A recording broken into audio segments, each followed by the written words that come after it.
자, 지금부터는요. 미니 인터뷰 좀 진행해 보겠는데요. 지금 여당 상황이 매우 민감하죠. 바로 이제 당정 충돌 상황 때문인데 지금부터요. 국민의힘의 중진이자 얼마 전까지 윤석열 정부 내각의 일원으로 일을 하셨던 권영세 국민의힘 의원 모시고 말씀 나눠보겠습니다. 안녕하십니까? 예, 안녕하십니까. 오래간만입니다. 오래간만입니다. 스튜디오에서 또 뵙게 됐네요. 새해 복 많이 받으시기 바랍니다. 알겠습니다. 새해 복 많이 받으시고요. 이번 총선 바로 당 얘기 좀 해보겠습니다. 사실 이번 총선을 놓고 정권 심판론, 그러니까 견제론 여론이 여전히 높긴 합니다. 지금 이게 현실인데 이런 상황에서 지금 당정 갈등, 윤석열 대통령과 한동훈 비대위원장의 충돌 같은 모습이 비춰졌는데 뭐 봉합은 됐다고 하지만 이렇게 북서서 국민의힘 입장에서 굉장히 당혹스러운 거 아니냐 이런 얘기가 나오는데 좀 어떻게 보고 계십니까 이 상황? 지금 이제 야당이라고 그래야 되나요? 그분들이 어떤 분들은 그 약속 대련이라는 뭐 그런 말씀하신 얘기도 분도 있었는데 뭐 약속 대련은 아닌 것 같고요. 그래서 조금 약간의 이 어떤 마찰이 있어 보이는 부분에 대해서 우리 당을 지지하는 분들 그리고 많은 그 국민들이 걱정을 좀 많이 하셨어요. 저도 그런 얘기를 많이 들었습니다.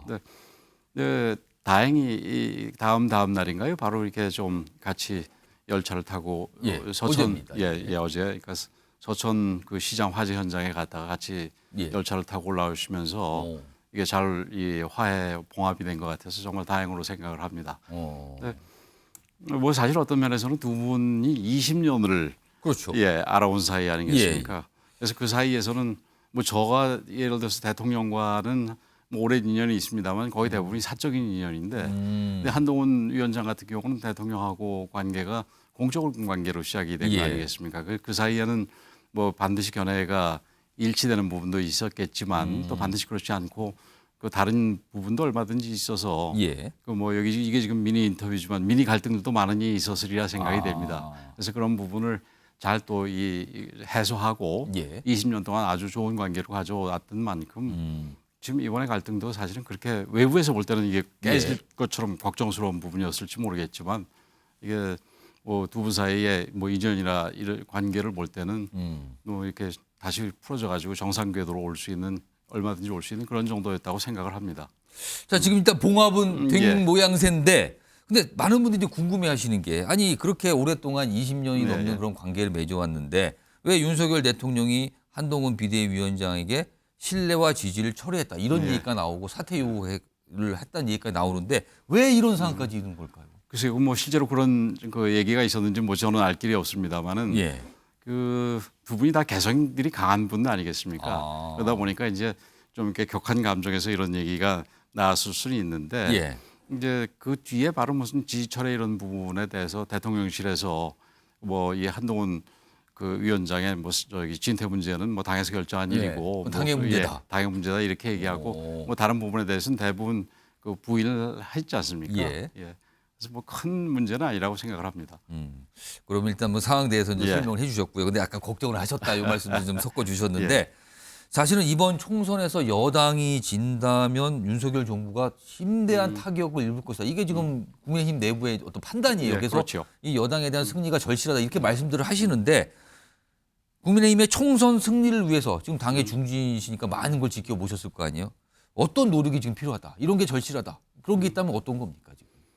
우선 그 네거티브 쪽을 얘기를 하면 우선 대통령과 뭐 당의 갈등이 있어서는 곤란하겠죠. 그래서 이런 부분들은 잘 해소가 됐고 저는 앞으로도 뭐 큰 문제 없이 잘 갈 거라고 생각을 하는데 말씀하셨듯이 지금 이번 총선의 승리가 윤 대통령의 정부의 성공을 위해서 뭐 절대적으로 필요한 거 아니겠습니까? 그래서 그러기 위해서는 첫째는 그러니까 뭐 정책적인 부분에서 우리가 민생 부분과 관련해서 우리 당을 중심으로 해서 우리 민생들을 돌보는 정책들이 적극적으로 이게 좀 이 뭐라 그럴까요? 시그니처 정책이 될 만한 부분도 조금 더 나와야 되겠고 뭐니 해도 또 이 총선에서는 또 결국은 후보자를 잘 내야 됩니다. 후보자. 그래서 공천 과정에서 좀 잡음이 어쩔 수 없이 뭐 공천 과정에 잡음은 있게 돼 있지만 비교적 잡음이 덜하고 좋은 분을 공천해내는 게 어떤 면에서는 더 그게 한 6대4 정도라 그럴까요? 더 중요한 부분이라고 생각을 합니다. 제가 구체적으로 그러면 이게 후보를 잘 정해야 된다는 말씀을 덧붙여 주셨잖아요. 근데 사실은 지금 당내에서 한동훈 비대위원장은 글쎄요. 아끼는 건지 어떤지 모르겠지만 김경률 비대위원 관련된 네. 얘기가 많은데 일단 비대위원직 자리에 대한 거취 문제 그리고 지금 마포를 뭐 후보로까지 소개가 된 상황에서 마포를 출마를 하는 게 맞는 것인가 문제 이런 얘기까지도 거론이 되고 있거든요. 이건 예. 어떤 의견이십니까? 그 김경률 비대위, 그 예. 비대위원 본인도 예. 그분에 대해서 본인도 정치에 대해서 초보고 한동훈 위원장도 정치에 대해서 경험이 많지 않아서 실수가 있었다고 얘기를 했지 않습니까? 그렇습니다. 그래서 그런 부분에서는 정확한 얘기라고 보고요. 그 한동훈 위원장이 그 자리에서 이 마포의 후보로 결정적으로 얘기한 거는 저는 아니라고 봅니다. 뭐 출마할 분이 예. 여기 계시다 이런 예, 정도 소개를 예, 했죠. 예, 예. 결정적인 건 아니고 그건 결국은 뭐 이 비대위원장이 결정하는 게 아니라 이게 그 전략공천이라 하더라도 공천심사위원회에서 결정을 하는 건데 예. 그래서 거기서 최종 결정해야 될 거를 조금 더 강도 높게 얘기한 부분은 약간 아쉬움이 있다고 생각을 하고요. 예. 그 후보 자체로서는 뭐 아주 그 이 좋은 후보라고 생각을 합니다. 아, 국민의힘 입장에서는 예. 앞서 보니까 뭐 이현주 전 의원에 대해서 얘기를 예, 얘기도 나누셨는데 나왔습니다. 예. 이게 이 김경률 비대위원 같은 경우는 사실은 이 어떤 진영에 속한 거라기보다는 예. 뭐 여당이든 야당이든 보수든 진보든 이 위선적이고 좀 잘못된 부분에 대해서는 아주 매섭게 비판을 했던 분 아니겠습니까? 예. 그래서 그런 분이 지금은 그 이 소위 86세대 위선에 대해서 굉장히 이 강하게 비판을 하면서 그렇습니다. 그 청산에 대해서 도움을 주겠다 그러니까 어떤 면에서 뭐 한동훈 그 위원장이 얘기하는 부분 그리고 예. 우리 사회에서 전반적으로 얘기되는 부분과 맥도 닿는 부분이 있고 예. 우리 당과 뭐 대척도 아니고 그분이 왔다 갔다 예. 한 분도 아니니까 뭐 괜찮은 분이라고 생각을 합니다. 알겠습니다. 아, 괜찮은 분 아니냐? 국민의힘 입장에서 예. 이런 평가신데 요거 좀 다른 주제를 가보죠. 북한 얘기 좀 해보겠습니다. 예. 지금 전직 통일부 장관 신분이기도 하니까요.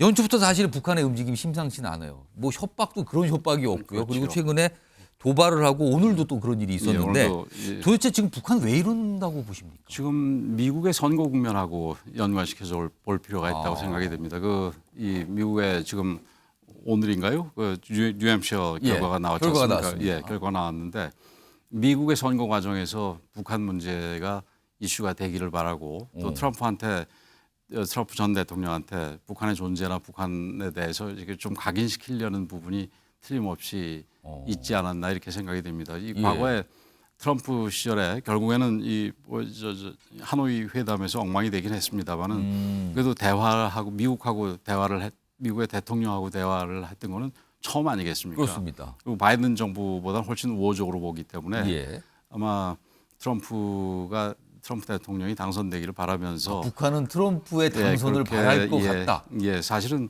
저희들이 우리하고 대화를 거부하고 그동안 기다렸던 것도 올해 미국 대선을 좀 이렇게 지켜본 뒤에 결정하려고 예. 그랬던 게 아닌가 이렇게 생각을 합니다. 그러나 저는 뭐 트럼프 대통령이 반드시 북한이 원하는 방향으로 갈 거라고는 장담할 수 없고 트럼프 대통령도 전 대통령도 과거에 북한하고 상대를 해봤기 때문에 예. 북한에 대해서 과거와 똑같은 방법으로는 가지 않을 수도 있고 또 우리 정부도 지금 미국 대선을 유심히 살펴보면서 누가 예. 당선되더라도 이 우리에게 좀 불편한 대북 정책이 만들어지지 않도록 좀 노력할 필요는 있다고 봅니다. 지금 사실 트럼프 전 대통령 앞서서 영상도 나왔지만 전 세계가 이제 관심으로 보고 있어요.